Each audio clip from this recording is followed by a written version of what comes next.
ఈ ప్రశ్న ఒకసారి చూడండి. భూమి 14 సెంటీమీటర్లు, దాని అనురూప ఎత్తు 7 సెంటీమీటర్గా గల త్రిభుజ వైశాల్యం చదరపు సెంటీమీటర్లు అని అడిగాడండి. ఆప్షన్ చూస్తే 98 centimetre square, 49 centimetre square, 28 centimetre square and 56 centimetre square అన్నమాట. ఫస్ట్ డయాగ్రామ్ డ్రా చేస్తున్నాను చూడండి. ఇదో త్రిభుజం చూసుకుంటే దాని బేస్ ఎంత ఇచ్చాడండి, భూమి 14 సెంటీమీటర్లు ఇచ్చాడండి. ఓకేనా. దీని అనురూప ఎత్తు అంటే ఏం చేయాలండి, భూమి నుంచి దాని ఎదుర్కొన్న శీర్షం మీద గీయగలిగే ఆల్టిట్యూడ్ని ఏమంటామంటే ఎత్తు అండి. అది ఎంత ఇచ్చాడు అనురూప ఎత్తు, మనకి 7 సెంటీమీటర్స్ ఇచ్చాడండి. ఓకేనా. మనకు కావాల్సింది ఇప్పుడు త్రిభుజ వైశాల్యం. త్రిభుజ వైశాల్యం ఏం చేయాలండి, హాఫ్ ఇంటూ భూమి ఇంటూ ఎత్తు, ఇంతే కదండి. ఓకేనా. సో హాఫ్ ఇంటూ హాఫ్ అలా ఉంటుంది. భూమి ఎంత వచ్చిందంటే త్రిభుజాన్ని 14 సెంటీమీటర్లు, 14. ఎత్తు ఎంత అండి 7 సెంటీమీటర్స్, 7. సో 2 టేబుల్లో చూడండి, 2 1s 2 7s అంటే మనకి ఏం మిగిలింది ఇక్కడ 7 into 7 equal to 49 centimetre square. ఆ తెలుగులో రాస్తే చదరపు సెంటీమీటర్లు. ఒకసారి చూడండి, ఏం లేదని మనకి ఇచ్చింది ఏంటంటే ఒక త్రిభుజం ఇచ్చాడు, దాని యొక్క భూమి ఎంత ఇచ్చాడు మనకు, అలాగే దాని ఎత్తు కూడా ఇచ్చేసాడు. ఓకేనా.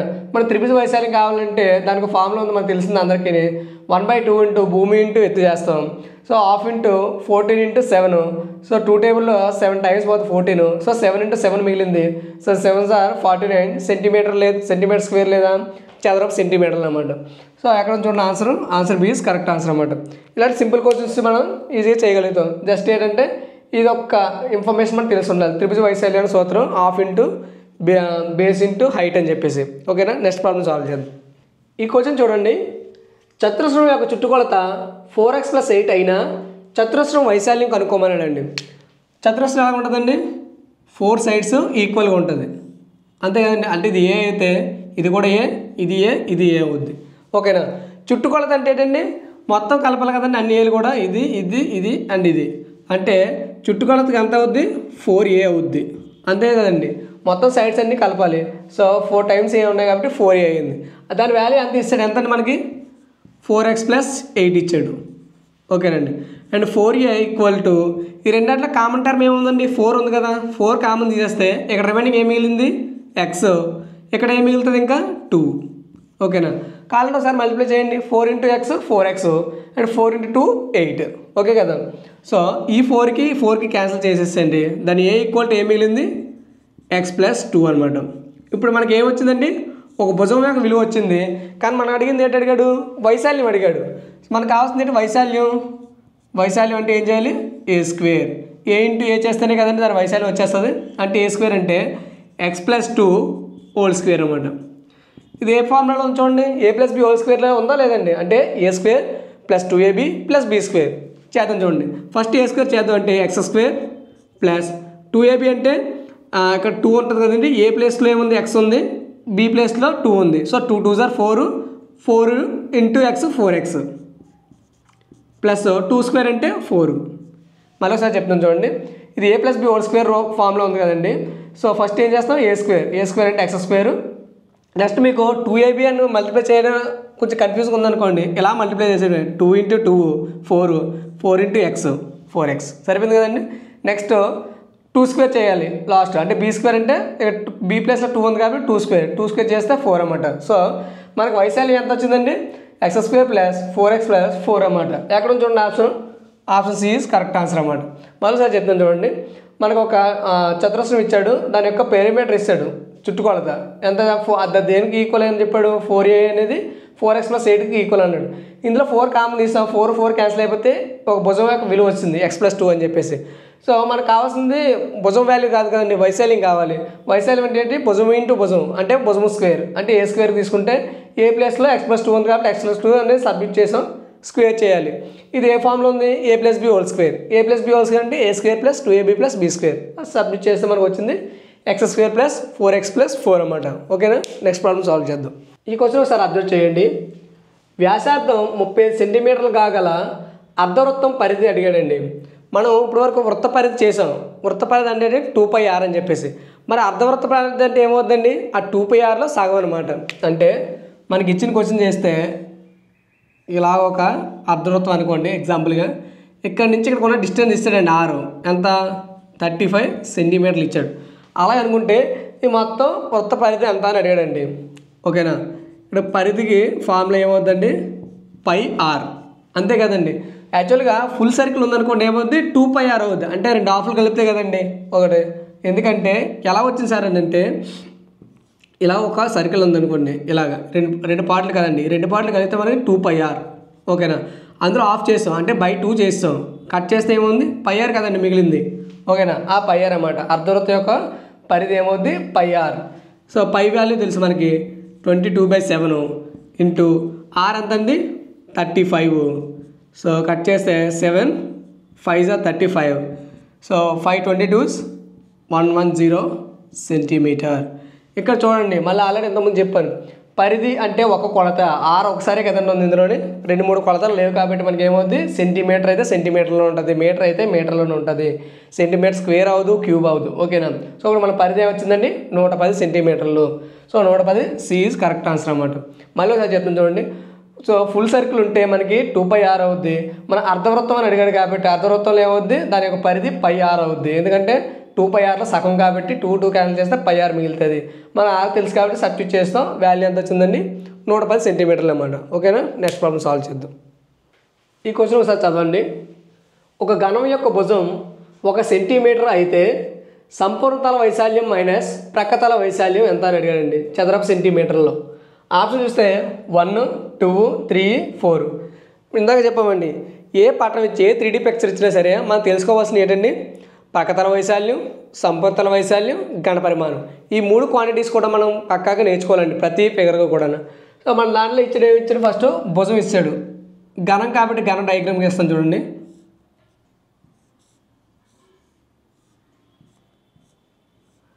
ఘనం కాబట్టి ఏమవుద్ది? ఎత్తు సమానము, వెడల్పు అండ్ పొడవు కూడా ఈక్వల్గా ఉంటుంది. ఇది ఏ ఎత్తు, ఇది ఏ, ఇది ఎత్తు కూడా ఏ అవుతుంది. అవునా కదండి? అప్పుడు ఏ వాల్యూ ఎంత ఇచ్చాడండి? 1 సెంటీమీటర్ ఇచ్చాడు. అవునా కదండి? ఇప్పుడు మనకి ఏం కావాలి? సంపూర్ణతల వైశాల్యం మైనస్ ప్రక్కతల వైశాల్యం. మనకి ఇచ్చిన క్వాంటిటీ చాలా చిన్నది కాబట్టి డైరెక్ట్గా రాసేస్తాను చూడండి.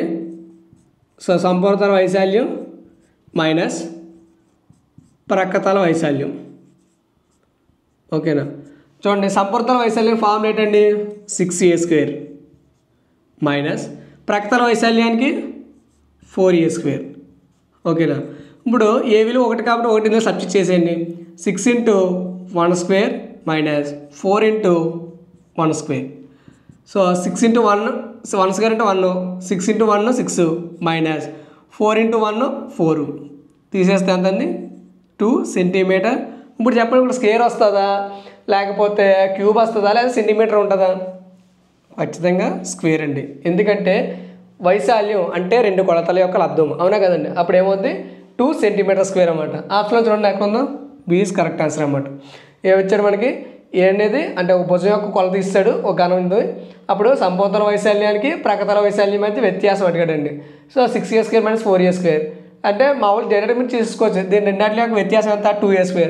ఏ ఎంత 1 కాబట్టి 1 × 2 ఏమవుతుంది? 2 సెంటీమీటర్ స్క్వేర్ అన్నమాట. ఓకేనా? నెక్స్ట్ ప్రాబ్లం సాల్వ్ చేద్దాం. ఈ ప్రశ్న ఒకసారి చదవండి. ఒక సమద్విబాహు త్రిభుజం యొక్క చుట్టుకొలత 8p-1 మరియు సమానంగా లేని మూడవ భుజం కొలత 4p-7 అయితే సమాన కొలతలు కలిగిన భుజం పొడవు అని అడిగాడండి. అంటే ఫస్ట్ మనకి ఇచ్చిన డేటా ఏంటండి? ఒక సమద్విబాహు త్రిభుజం ఉంది. ఓకేనా? సమద్విబాహు త్రిభుజం అంటే ఏం చేయాలి? 2 భుజాలు సమానం, మూడవ భుజం సమానం కాకూడదు. అంతే కదండి? ఇప్పుడు మనకి ఏంటి ఇచ్చాడు? చుట్టుకొలత అన్నాడు. చుట్టుకొలతకు ఫార్ములా ఏంటి? చుట్టుకొలత అంటే భుజము ప్లస్ త్రిభుజం కాదండి, 3 భుజాలు, ఇంకొక భుజము ప్లస్ మళ్ళీ భుజం. ఇంతే కదండి? 3 భుజాల కొలతలు కలిపితే మనకి ఏమంటే చుట్టుకొలత వచ్చింది. ఇక్కడ మనకేంటి? ఈ 2 భుజాలు సమానం అని చెప్పాడు కదండి. అవునా కదా? అంటే ఇప్పుడు ఇక్కడ ఏం చేస్తున్నానంటే ఈ భుజాన్ని ఏ అనుకుంటే ఇది కూడా ఏ కదా అవుద్ది. ఈ భుజాన్ని బి అనుకుందాం. ఓకేనా? అప్పుడు 2a + b అవుతుంది. ఓకే కదండి? అంటే 2a + b అయింది. ఇప్పుడు మన చుట్టుకొలత వాల్యూ ఇస్తాడండి. ఎంత చుట్టుకొలత? 8p-1 అనమాట. ఓకేనా. ఇక్కడ అబ్జర్వ్ చేస్తే ఇక్కడ ఇంకోటి ఏమి ఇచ్చాడండి, అన్ఈక్వల్ భుజం ఉంది కదండి, దాని వాల్యూ కూడా ఇచ్చాడు. ఎంత అది 2a ప్లస్ ఎంత ఇచ్చాడు చూడండి 4p మైనస్ 7 అనమాట. ఓకేనా. ఇప్పుడు చూడండి ఇటేమేముంది 8p మైనస్ 1, అటువైపు 2a ప్లస్ మనకి ఏం కావాలి, ఏ విలువ కావాలి కాబట్టి దీన్ని ఇటు పంపించేసేయండి. అప్పుడు ఏమవుద్ది 2a equal to 8p minus 1 minus 4p plus 7. చూడండి ఇది పాజిటివ్ వాల్యూ కాబట్టి ఇటు వస్తే మైనస్ అయింది, ఇది మైనస్ వాల్యూ కాబట్టి ఇటు వస్తే పాజిటివ్ అయింది. సో 8pలోంచి 4p తీస్తే 4p, నెక్స్ట్ 7లోంచి 1 తీస్తే 6, అంతే కదండి. ఇప్పుడు చూడండి ఇటేపు ఏముంది 2a, మనకు ఏ వాల్యూ కావాలి కాబట్టి ఏ ఇటు నుంచి 2 పంపించేసేయండి. అప్పుడు ఏముంది 4p ప్లస్ 6/2. ఇందులో 2 కామన్ తీయచ్చు కదండి, ఇందులో 2 కామన్ తీస్తే ఇక్కడ ఏమి మిగిలింది ఇంకా 2p ప్లస్ 3 హోల్ బై 2. ఈ 2 క్యాన్సిల్ చేసేసేయండి. ఏ విలువ ఏమైంది 2p ప్లస్ 3. ఓకేనా. ఒకసారి చెప్తాను చూడండి మళ్ళీ.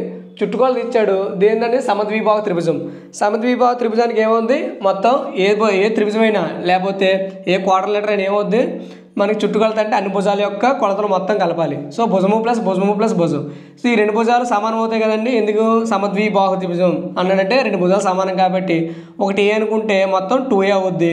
మూడో భుజం మనకు తెలియదు కాబట్టి అది b అనుకున్నాం, అది b వేసుకున్నాం. ఓకేనా. ఆ b విలువ ఎంత ఇచ్చేసాడు 4p మైనస్ 7. నెక్స్ట్ చుట్టుకొలత మొత్తం ఎంత ఇచ్చాడు 8p మైనస్ 1.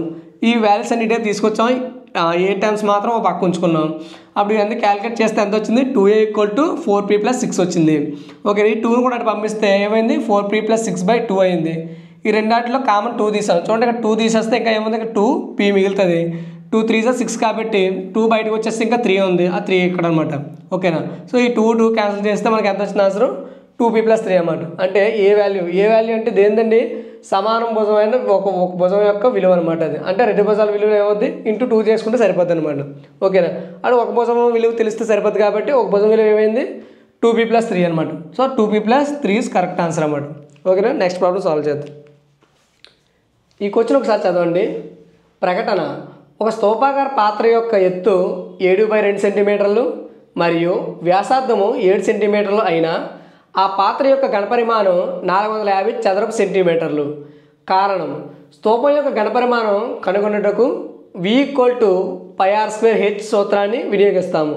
ఇలాంటి క్వశ్చన్ చూసినప్పుడు మనం ఏం చేయాలంటే ఫస్ట్ సింపుల్గా ఏది ఉందో దాన్ని మనం ఐడెంటిఫై చేయాలండి. సో రెండో చూడండి, కారణం చూడండి, స్తూపం యొక్క ఘనపరిమాణం కనుగొనుటకు v = πr²h అని. అంటే స్తూపానికి మనం కనుక్కోవడానికి ఏం కావాలి మనకు తెలుసు, అది ఘనపరిమాణం =πr²h ఉంటుందని. అంటే సెకండ్ స్టేట్మెంట్ కారణం అనేది ఏంటండి, కరెక్టే కదండి. సో ఇందులో కరెక్ట్ కాదు అని అన్న ఆప్షన్ని తీసేద్దాం. ఇక్కడ చూడండి రెండు అసత్యాలు ఉంది, ఈ ఆప్షన్ కాదు. కారణం అసత్యం ఉంది, ఈ ఆప్షన్ కూడా కాదనమాట. ఇక్కడ కారణం సత్యం ఉంది, ఇక్కడ రెండు కూడా సత్యంగానే ఉన్నాయన్నమాట. ఇప్పుడు ఎలా చేయాలంటే కొన్నిసార్లు తప్పదండి, క్వశ్చన్ మొత్తం చేయాల్సి వస్తుంది. కొన్నిసార్లు అయితే ఆప్షన్ చూసి పెట్టేయాల్సి అన్నమాట. బట్ ఇక్కడ ఏంటంటే మనం క్వశ్చన్ మొత్తం సాల్వ్ చేయాల్సి వస్తుంది అన్నమాట. ఇప్పుడు చూడండి ఏమి ఇచ్చాడు, మనం ఘనపరిమాణం కనుక్కోమన్నాడు కాబట్టి v తెలుసు, v కనుక్కోవాలి. v = π అంటే 22/7. r ఎంత ఇచ్చాడండి 7 సెంటీమీటర్స్ ఇచ్చాడు. అంటే 7 × 7 ఇంటూ h ఎంత ఇచ్చాడు 7/2. సో 7/2 చేద్దామండి. ఇప్పుడు చూడండి ఒక 7కి ఒక 7 క్యాన్సిల్. 2 టేబుల్లో 2 11s అంటే 11 × 49 ఉంది. చూడండి అక్కడ ఆన్సర్ ఎంత ఇచ్చాడు, v అనేది 450 ఇచ్చాడండి. ఇక్కడ 49 × 11 చేస్తే 450 వస్తుందండి. అంతకంటే ఎక్కువ వస్తుందా, అంతకంటే ఎక్కువ వస్తుంది. యాక్చువల్గా ఇది 10 తీసుకున్నా సరే 10 49 ఎంత అవుతుంది 490 అవుద్ది. కానీ మనకు కావాల్సిందంత 450. అంటే ప్రకటన ఏమైంది తప్పు అయింది, బట్ కారణం ఏమైంది రైట్ అయింది అనమాట. అంటే ఆప్షన్లో చూడండి ఎక్కడ ఉందో, ప్రకటన అసత్యం మరియు కారణం సత్యం అన్నాడు. అంటే option B is correct answer అన్నమాట. చాలా క్వశ్చన్లు ఏంటంటే రెండు కూడా అంటే మనం మొత్తం క్వశ్చన్ చేయాల్సిన పని లేకుండా ఇలాంటి స్టేట్మెంట్లు ఇచ్చాడు అనుకోండి. ఎలాగా అంటే ఘనపరిమాణం = πr²h అని, లేకపోతే ఘనం యొక్క వైశాల్యమో, లేకపోతే పక్కతల వైశాల్యమో, లేదా సంపూర్ణతల వైశాల్యమో అలా ఇచ్చే స్టేట్మెంట్లు అనుకోండి డైరెక్ట్గా చూసి పెట్టేసుకోవచ్చు. కొన్నిసార్లు ఏం చేస్తారంటే రిలేటెడ్ క్వశ్చన్ కూడా ఇస్తారన్నమాట. ఆన్సర్ కరెక్ట్ కాదు, మనం ఖచ్చితంగా చేయాల్సి వస్తుంది అన్నమాట. ఓకేనా. నెక్స్ట్ ప్రాబ్లం సాల్వ్ చేద్దాం. ఈ క్వశ్చన్ ఒకసారి గమనించండి. వ్యాసార్థం 14 సెంటీమీటర్లు కాగల ఒక వృత్తాకార చక్రమును 352 మీటర్ల దూరం ప్రయాణించేయడకు తిప్పవలసిన చుట్ల సంఖ్య అని అన్నాడండి. అంటే ఇక్కడ మనం వైశాల్యం తీసుకోవాలా లేకపోతే పరిధి తీసుకోవాలి ఎలా తెలుస్తుందండి అంటే, ఫర్ ఎగ్జాంపుల్ ఒక చక్రం ఇక్కడ ఉందనుకోండి, ఇంత డిస్టెన్స్ ట్రావెల్ చేయాలి. ఇది ఏం చేయాలంటే ఇలా రొటేట్ అవ్వాలి కదండి. రొటేట్ మళ్ళీ ఇక్కడ చక్రం ఇక్కడ రావాలి, చక్రం ఇక్కడ రావాలి, ఇలా రావాలి, అంతే కదండి. మనకు కావాల్సింది ఇక్కడ వైశాల్యం అవసరం లేదు కదండి. ఇక్కడ నుంచి ఇక్కడ వరకు తిరుగుతుందంటే కంప్లీట్ ఒక రొటేషన్, అవునా కదండి. రొటేషన్ అంటే ఏం కావాలి, మనకు పరిధి కావాలి, అవునా కదా. అంటే నెంబర్ ఆఫ్ అంటే మనం ఎంత డినోట్ చేద్దాం ఇంటూ వృత్త పరిధి చేసాం అనుకోండి, అది ఎంతకి ఈక్వల్ అవుతుందండి, దేనికి ఈక్వల్ అవుద్ది, 352 మీటర్ల సమానం అవుద్ది. ఇన్నిసార్లు తిప్పితే వృత్త పరిధి అంటే వృత్తాన్ని అన్నిసార్లు తిప్పితే ఏమవుద్ది, ఈ చివరికి 352 మీటర్లు ఉన్న డిస్టెన్స్ అనేది ట్రావెల్ చేస్తుంది. ఇదే కదండి రిప్రజెంట్ చేయడం, అర్థమైందండి. కొన్నిసార్లు డౌట్ వస్తుంది, ఏదని అక్కడ వృత్త పరిధి తీసుకోవాలా లేకపోతే వైశాల్యం తీసుకోవాలా అని డౌట్ వస్తుంది. అందుకే చెప్తున్నానండి, ఏం చేయాలి, మన వృత్తాన్ని ఏం చేయాలి, ఒకసారి అలా రొటేట్ చేస్తే ఏం చేయాలి, చుట్టూ తిరగాలి, తిరిగి రావాలి. కాబట్టి ఏమవుతుంది, మనకి పరిధి మాత్రమే కన్సిడర్ చేసుకుంటాం, దాంతో వైశాల్యంతో సంబంధం ఉండదు అనమాట. ఓకేనా. మనకి నెంబర్ ఆఫ్ ఇవి కావాలి కదా, ఎన్నిసార్లు తిరుగుతుందో తెలియాలి కాబట్టి దాన్ని ఎంతో డినోట్ చేసుకున్నాం అనమాట. సో n ఇంటూ వృత్త పరిధికి ఫార్ములా ఏంటండి, 2πr ఈక్వల్ టు 352 మీటర్స్ అనమాట. ఓకేనా. So n into 2 into pi అంటే ఎంతండి 22/7 అండ్ r ఇచ్చిన ఎంతండి మనకి r 14 centimetres equal to 352 metres. ఇక్కడ అర్థం చేయండి, ఇక్కడ సెంటీమీటర్స్ ఉంది, ఇక్కడ మీటర్స్ ఉంది. అంటే మనం టోటల్గా కన్వర్ట్ చేసిన ఎలాగండి, అయితే సెంటీమీటర్లో కన్వర్ట్ చేసేయాలి టోటల్గా, లేకపోతే 256ని మొత్తం సెంటీమీటర్లో అంటే మీటర్లోనే చేంజ్ చేసుకోవాలి, లేకపోతే సెంటీమీటర్లోనే చేంజ్ చేసుకోవాలి. సో మనం సెంటీమీటర్లో చేంజ్ చేద్దాం మొత్తం అంతాను. అప్పుడు ఏమవుద్ది, n ఇంటూ ఇక్కడ చూడండి కట్ చేసేయండి, అలా కట్ చేస్తే 2 టైమ్స్ అంటే 22 44, 44 ఇంటూ 2 88, ఇది మొత్తం 88 ఉంది. దీని మీటర్ కదండి, సెంటీమీటర్ మార్చేస్తే 352.00 సెంటీమీటర్స్, అంతే కదండి.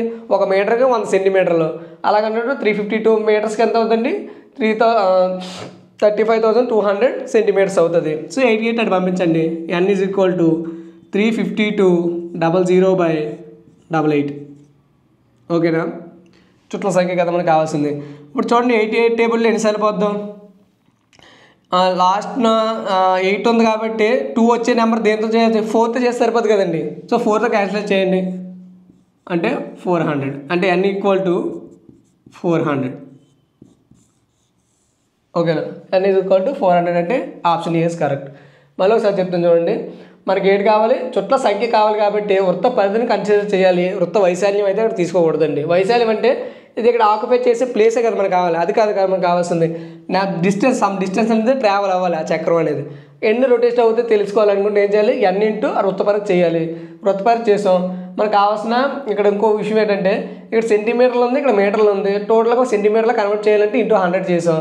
చేస్తే మనకి ఏమొచ్చింది, n ఈక్వల్ టు 352.00/88 వచ్చింది. 88లో ఎన్నిసార్లు పోద్ది, సింపుల్గా మనం గుర్తుపెట్టుకోవచ్చు. 88 లాస్ట్న మనకు 2 రావాలనుకోండి, లాస్ట్ డిజిట్ దేంతో మల్టిప్లై చేసి వస్తుంది, అయితే 9తో చేయాలి. 9తో చేస్తే చాలా ఎక్కువ అయిపోతుంది చూడండి, ఇక్కడికి 720 వచ్చేస్తుంది అన్నమాట, ఎక్కువ అయిపోతుంది. కాబట్టి మనం ఏం చేసామంటే దాన్ని 4తో చేస్తాం. 4తో చేసేసరికి లాస్ట్ డిజిట్ 2 వస్తుంది కాబట్టి. ఓకేనా. సో 4తో చేస్తే 4తో కట్ అయిపోతుంది, కరెక్ట్గా చూసుకోండి ఒకసారి. మనకి కట్ అయితే మనకి ఎంత వచ్చింది, 400 వచ్చింది. సో ఎన్ని చుట్ల సంఖ్య అనేది 400 చుట్లు తిరిగితే మనకి 350 మీటర్స్ అనేది ట్రావెల్ చేస్తుంది అన్నమాట. ఓకేనా. నెక్స్ట్ ప్రాబ్లం సాల్వ్ చేద్దాం. ఈ క్వశ్చన్ ఒకసారి చూడండి, 8 సెంటీమీటర్లు ఇంటూ 4 సెంటీమీటర్లు ఇంటూ 2 సెంటీమీటర్ల కొలతగా గల దీర్ఘకణం యొక్క సంపూర్ణతల వైశాల్యం కనుక్కోమన్నాడండి. ఓకేనా. అంటే మనకి ఈ విధంగా డయాగ్రామ్ ఉంటుందండి, దీర్ఘకణం కదా,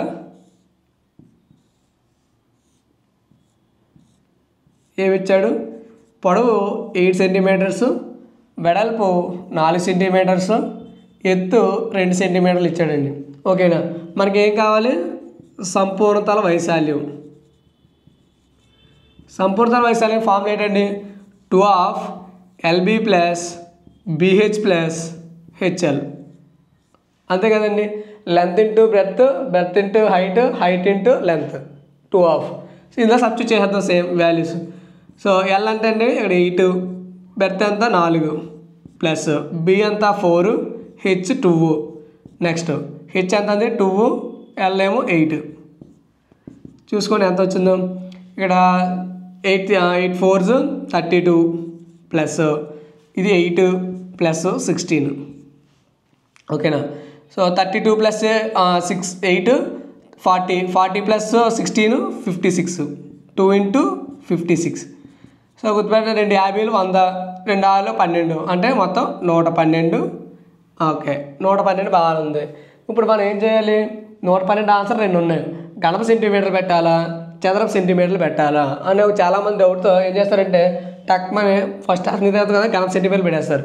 కానీ ఇక్కడ మనం అడిగింది ఏంటండి వైశాల్యం అన్నప్పుడు ఎప్పుడు కూడా 2 మెజర్మెంట్స్ అంటే 2 వాటి యొక్క మెజర్మెంట్ మాత్రమే మనం మల్టిప్లై చేస్తాం, అవునా కదండి. అప్పుడు ఏమవుతాయి చదరపు సెంటీమీటర్లు. ఓకేనండి. గణప సెంటీమీటర్లు ఎప్పుడు వస్తాయంటే గణం అంటే 3 వాటి యొక్క మల్టిప్లికేషన్ అంటే గణపరిమాణం కనుక్కున్నాం అనుకోండి, ఖచ్చితంగా అక్కడ 3 మెజర్మెంట్స్ యొక్క మల్టిప్లికేషన్ వస్తుంది కాబట్టి ఏమవుతుంది అప్పుడు గణప సెంటీమీటర్లు వస్తుంది. కానీ ఇక్కడ ఏమొస్తుందండి చదరపు సెంటీమీటర్లు. ఆప్షన్ ఏమవుతుంది 112 చదరపు సెంటీమీటర్లు. సంపూర్ణ వైశాల్యం ఫార్ములా తెలిసినట్టయితే వాల్యూ సబ్స్టిట్యూట్ చేయడం మనం ఆన్సర్ ఫైండ్ అవుట్ చేయవచ్చు అన్నమాట. ఈ వీడియోతో మనం ఏపీ టెట్ 2024లో జరిగిన ఎస్జిటికి సంబంధించి టాపిక్ వైజ్గా అన్ని మోడల్స్తో మనం డిస్కస్ చేయడం జరిగిందండి. అయితే ఈ వీడియో నచ్చినట్లయితే మన ఛానల్ సబ్స్క్రైబ్ చేసుకొని లైక్ సింబల్ని ప్రెస్ చేయండి. అదేవిధంగా మన తోటి టెట్ మిత్రులు కూడా మన వీడియో షేర్ చేయండి. అలా చేస్తే వాళ్ళకు కూడా ఎంతో యూజ్ఫుల్గా ఉంటుంది. ఈ వీడియోలు ఆదరించినట్లే తదుపరి వచ్చే వీడియోలు కూడా ఆదరిస్తారని కోరుకుంటూ సెలవు తీసుకుంటున్నాను. Thank you, bye.